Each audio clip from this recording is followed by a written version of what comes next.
Welcome to Go Fish with Dan Kenney. This morning, I am with Greg Miner from Charles River Charters. We're on the Charles River. What's the game plan? Game plan is we had a weather system move in last night, and this morning it's a beautiful temperature and the water's looking great, so we're gonna head upriver. We're gonna go find some bass. Let's do it. Enjoy the show.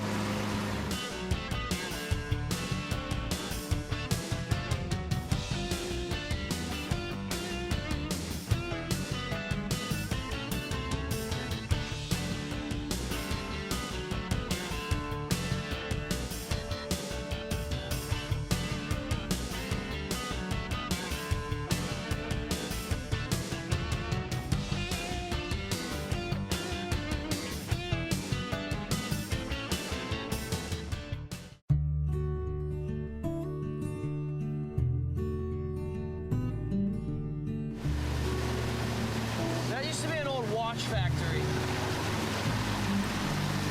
What brand watch did they make there? You know? I don't know. It was like in like the early 1900s. I just want to take a few casts in and around this area, and we'll work our way back up a little bit, and then we'll really head back. It's an absolute gorgeous day, and the clouds covering, the sun breaks through, but 70 degrees and nice. Charles River fishing, can't beat it. Oh yeah, this is the kind of morning you look for. Oh yeah, fish just broke the water out there. Nice, going. Nice fish here. Beautiful. Here we go. Come on, baby. He's a fighter. He's a fighter. Nice little guy here. Come on, baby. Trying to help you here. Let me use my stronger hand. All right, getting the ball rolling. Yep. Not Nice, bad. man. Maybe we're gonna catch a 17-pound carp.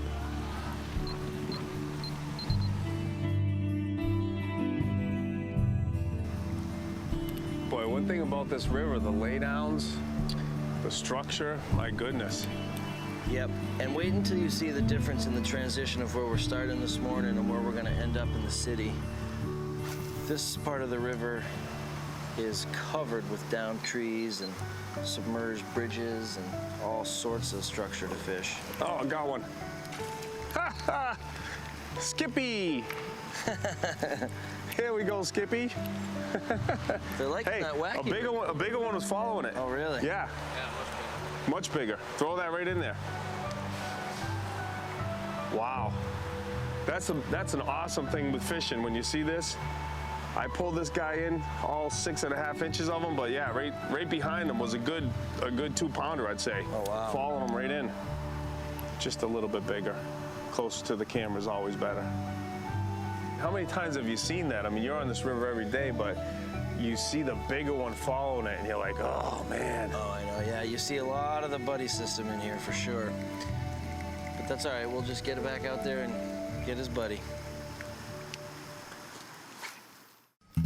Now, right now, it doesn't get any more basic than this, just worming it, right? That's right. Yeah, I like to start off with soft plastics out here. They generally are just super effective out here. Everyone has their go-to baits, and certainly one of mine, the Yum Woolly Bug. Man, when they came out with that, I can't tell you how many great fish I caught with that. Oh yeah, that's over the years. So Greg, the viewers probably want to know, you know, often they want to know so much about our guest in detail, you know, information. So I try to ask questions such as, what brand toilet paper do you use in your house? I'm a Charmin guy. Charmin, okay. Now is that the double quilted? It's the 2-ply. Okay. Cover in water, baby. That's right, yeah. We'll do a couple more casts up along these pads and then we'll take a ride. You're watching Go Fish with Dan Kenney, and we'll be right back after this break.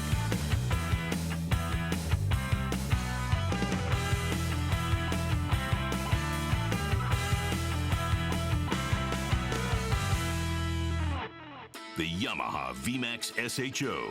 First, it changed the game. Now, it set the standard. But don't take our word for it.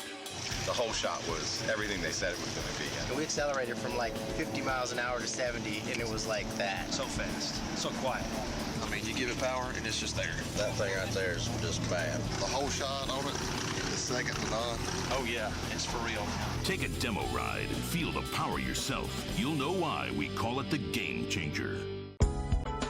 Water furnace geothermal comfort systems use the clean, renewable energy found in your own backyard to save homeowners up to 70% on heating, cooling, and hot water. That's why we call it smarter from the ground up. Save thousands on water furnace with a 30% renewable energy tax credit.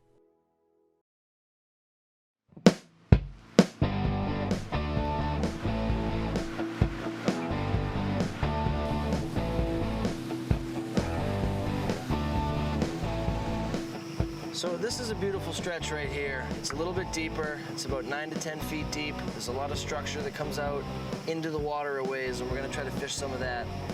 Usually we do pretty well right here. Good, very scenic. There's a cemetery there that's, you know, a couple hundred years old. It's absolutely gorgeous to see all those old headstones. Wow. Sure is. Looks like the right place to catch a fish. That's right. Let's do it, mister. Let's get it. Rock, paper, scissors, shoot. Oh, rock, paper, scissors, shoot. All right. No, take it, please. I won. Rock, paper, scissors for the pontoon boat.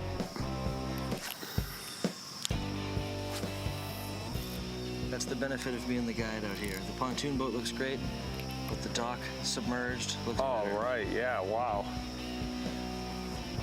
I love that when you get up on a pontoon and you just slide it in there under the motor and up the pontoon. The next thing you know, your line's going back.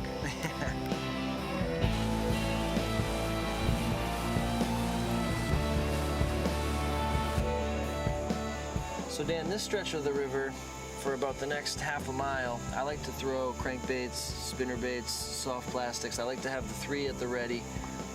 It's a little bit deeper, there aren't as much weeds, but there's a nice drop that comes in from both sides, and I find that the fish cruise through here, so don't be afraid to throw some out in the middle. We're marking some fish underneath us right now. We're in 8 feet of water, and I think this could be a pretty good stretch. All right, let's throw what we got at 'em, man. All right. Start with the soft plastics right here. Nice island, right in the middle. Yeah. Wow.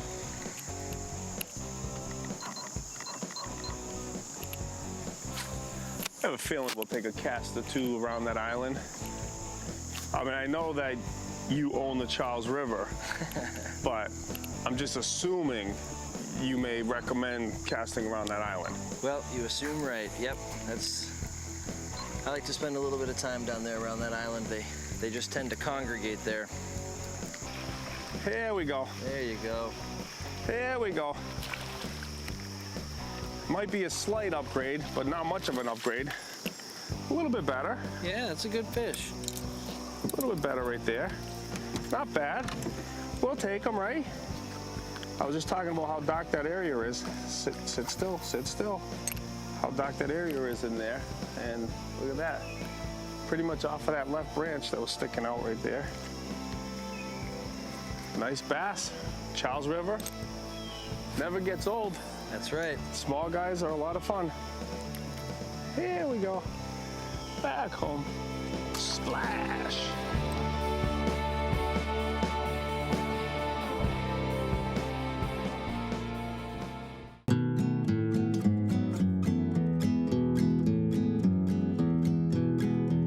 So now we've run a little bit further upriver, and you can see how the vegetation along the edges is changing a little bit. Sure thing. This is a great stretch for flipping your weighted creature bait right into the edge of these weed lines.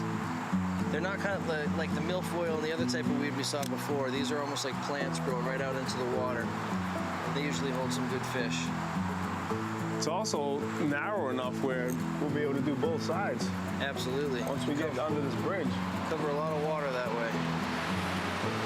So as you can see, the sun has come out, the water temperature's heated up considerably in just a short amount of time. And generally, in my experience, I find it drives the fish. If you have any of these bridges like this, it drives them right in under. And as you can see, we worked our way back down, caught a nice fish right here off the point, which is just feet away from entering the bridge. Oh, I just had a hit there. Yeah, it had a nice hit right there too. So this is always a nice place to stop when you're, and it's good because you can get a little break from the sun also. There we go. There you go.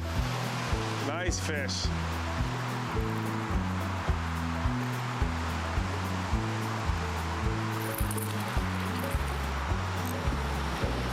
There we go.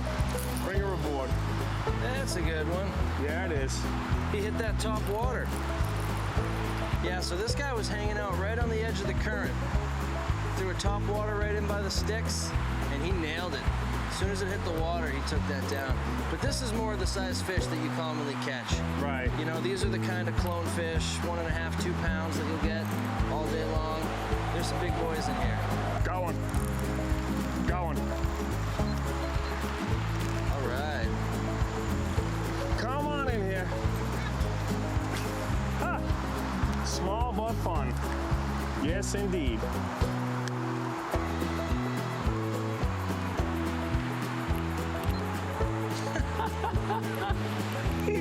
I had to do that. He just pulled in that bigger one, so hey, you deserve a fish back. All right, I'll take it. My main man, Pete Gluzek, told me one time, have a strategy for sure, but he said, go into places like this, and if you catch a fish, figure out how to get it out after.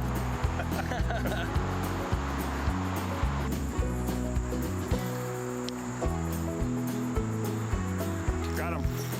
Nice fish. All right. Oh yeah. Right on the edge. Oh, my main man. You did talk to the fish gods about please. That's right. Please, dear Lord, can you let me catch all the big fish? Another little guy, Charles River Bassin. This is Greg with Charles River Charters. You're watching Go Fish. We'll be back after the break.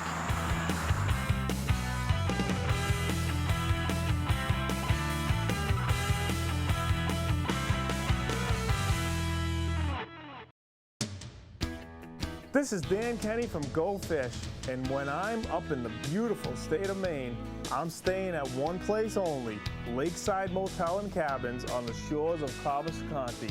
Family, fun, and fishing. Check out this facility at lakesidelodging.com.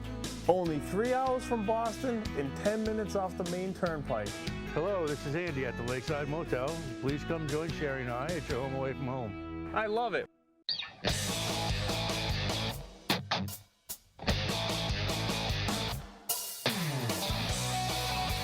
Hey folks, this is Dan Kenney from Go Fish. I'm here in the new Polar Craft 179 WT, supplied to me by Rockingham Boat up in Hampstead, New Hampshire. This is a great vessel for that family that wants to fish, tube, and ski. I've got 900 pounds of equipment up here, including all my safety gear. I've got rod lockers under the deck, live wells front and back to keep those fish nice and healthy. Thank you, Rockingham Boat in Hampstead, New Hampshire, and of course Polar Craft for allowing me, Go Fish, to take your models out, demo them, put them through the rigorous testing, tubing, skiing, fishing, to prove that we are the best built aluminum boats on the market today.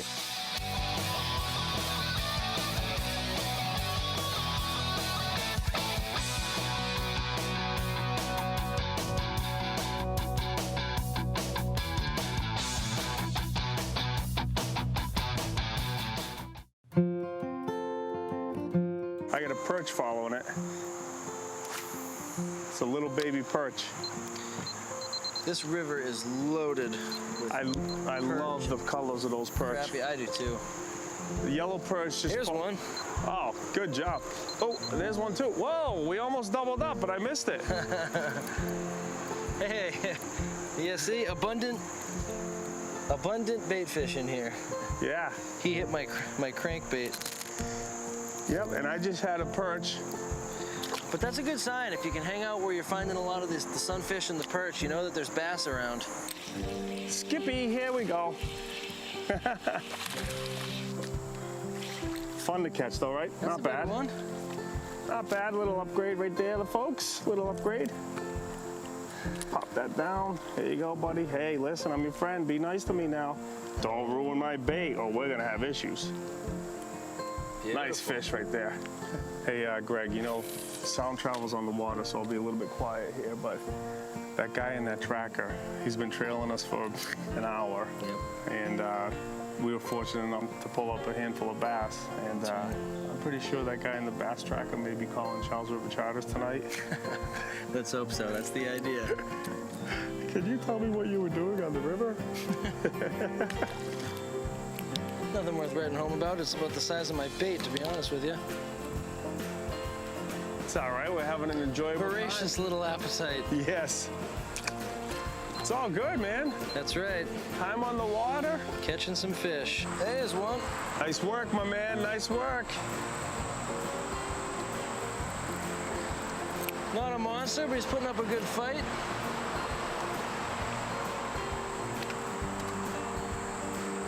And believe me, I've seen the big ones on your website and your Facebook and Google posts and so forth. So I will tell all the viewers that you nail some big ones out here. Well, that's much appreciated. Yeah, we do. We have great luck out here. Charles has become a phenomenal fishery. Can't say enough about it. We do a lot of trips on other lakes and ponds in the area, but the Charles River back through the suburbs, heading back west, is just incredible. Got one. Got one. Oh yeah. Nice. Beautiful. Right under the bridge, like you said. Nice pickerel there.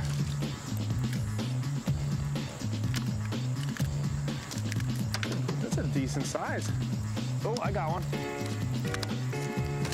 Nice fish There you here. go. Wow, we doubled. All right. Doubled up. Well, that's a better fish. There we go. Doubled up. The bass and the pickerel.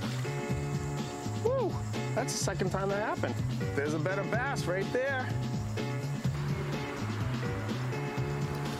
There's one.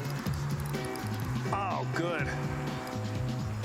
Yeah, as we talked about, like that one I caught, you tire them out. Sometimes they lay sideways. Then you go to grab them and they Not a dive monster, under the but I'll boat. tell you what, it's good fishing, good action.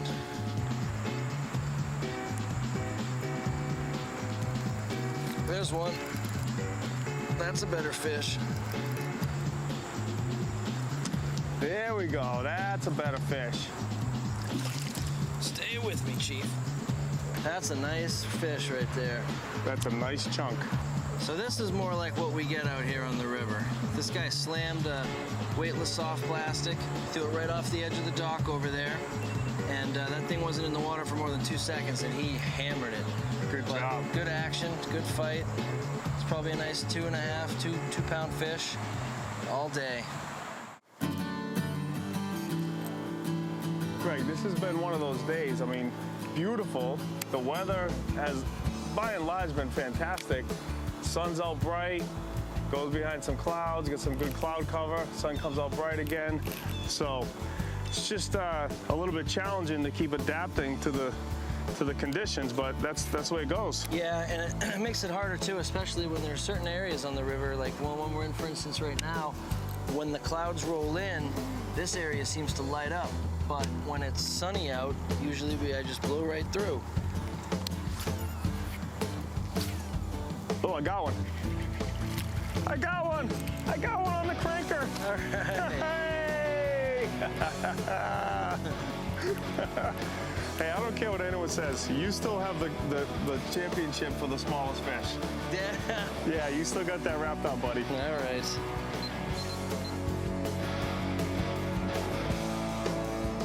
All right, I think we're gonna stop at this first bridge, and then we'll make our way through further to the lower basin. I'm anxious to get down and see what's going on around the Esplanade and the Sturo Drive lagoons. It's real shallow in there. That's where we catch a lot of big bass.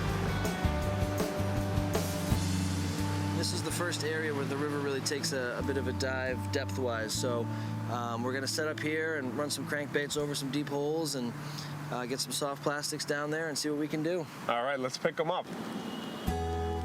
See, what I'm thinking is if I throw it up on the cement there, Yeah. get a little like seagull crap on the lure, maybe use that as an attractant. As we get out towards the city more, then it becomes really a matter of more fishing the bottom contour. Kind of two distinct different types of fishing out here.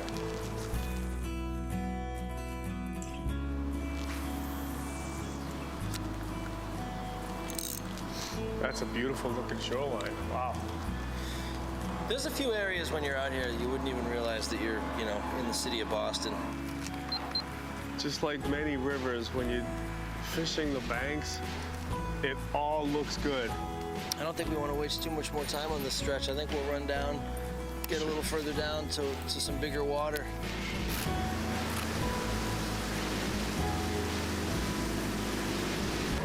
So this is really where the dynamic of the river starts to change. It starts to get much more urban. All right, Greg, I got the crankbait out here, working the bridge. Yeah, that's a great bet. We just marked a pretty good school of fish underneath us, so I'm gonna spin us around and hopefully we can get some of them. There's one, yep.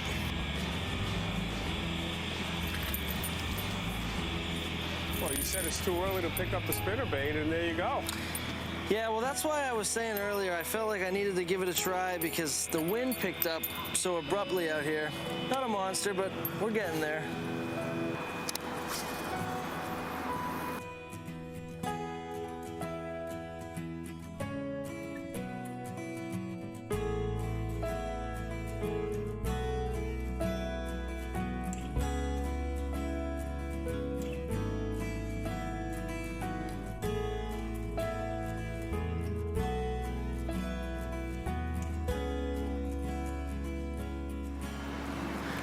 One of the things I like about fishing on the Charles so much is the fact that, here we are sitting in the downtown heart of Boston, beautiful day, cars whizzing by on both sides, and, we're out here fishing, catching a few bass, and it's part of what never makes it old, you never know what you're gonna see out here, and you always have an audience, and things are always changing. It's a pretty cool way to spend the day.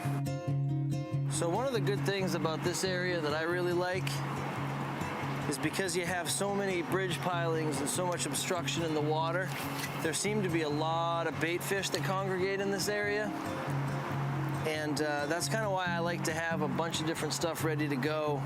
A crankbait, some sort of weighted soft plastic, a spinnerbait, and an unweighted soft plastic because you never really know which one's gonna work, but I like to be able to change quick because there's usually a good amount of fish in this area. And if you catch it at a good time when there's not a lot of boat traffic, I like to spend some time here, really fish it thoroughly because most people kind of just buzz right through here, but this is a great spot to spend some time.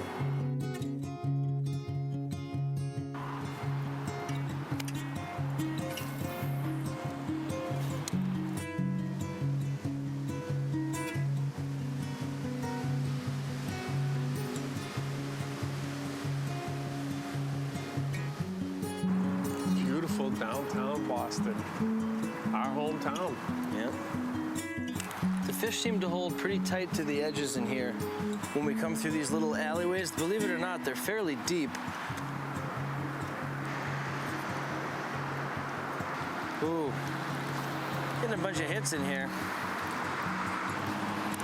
There's one. Look at that. That's right.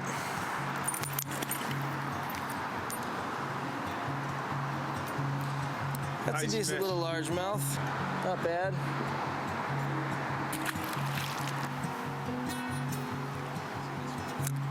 These lagoons, the Surrow Drive lagoons, are off the main river. And a lot of times, what I find is that it's like they're trying to get out of the main current, and they come in here, and there's a lot of bait in here.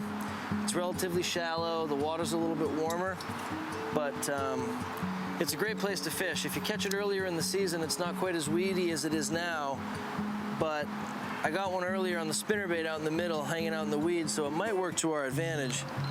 But it's sort of one of those areas on the river that you just would never expect to be holding fish, but we've got some nice fish out of here.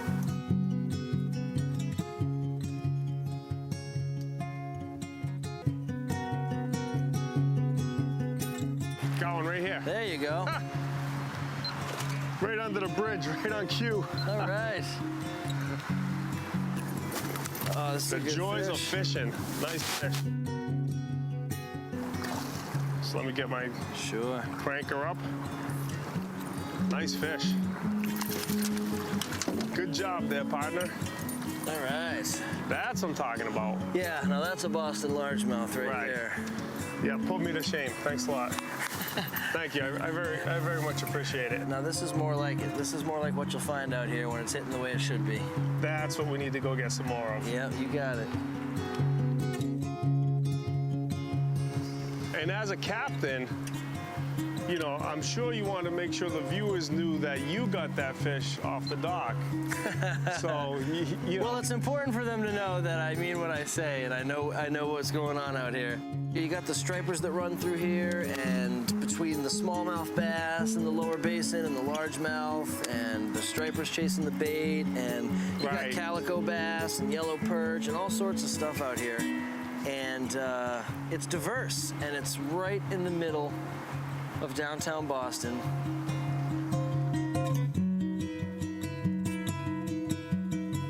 There's one.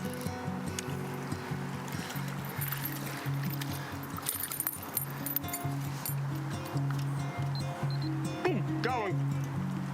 Come on, baby. Come on. Oh, another. Look at that. Well, I upgraded. He's a kicker. All right. Unbelievable. Finally got one on the cranker. A little bit bigger than that last one, but man, look at this. He inhaled it. Wow. We went from, what, 4.5, 5 inches up to, I'm gonna say 9.5 inches. We're gonna go get some more.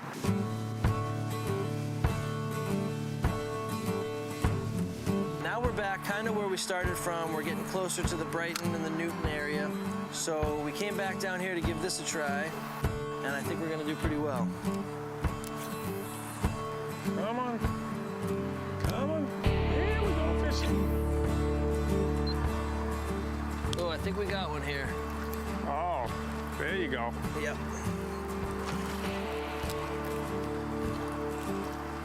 Beautiful. Nice work. I'm glad you enjoyed today's show with Greg from Charles River Charters. Hey, we grinded, but it was beautiful. Well, that's great, guys. We got a couple good fish today, and I hope you got to enjoy the Charles. Thanks for coming and fishing with me. Absolutely. Until next time, God bless and go fish. So, I got my Yum Ribbon Tail Tequila, my F2s. I threw the Mardi Gras, as you can tell, down to the last one. But I'm going crazy. I'm gonna go with the Chartreuse Pumpkin. How about that, Greg? Beautiful. Come on. Come on. Here we go, fishing.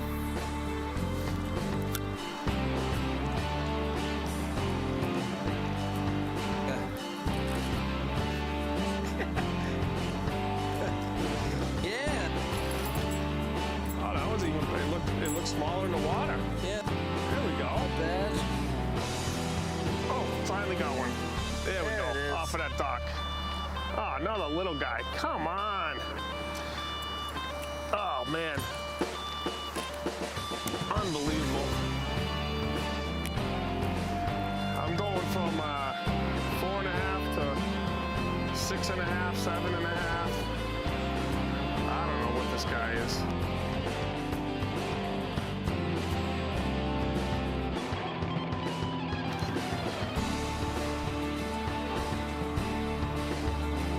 Nice fish. Another small guy, huh?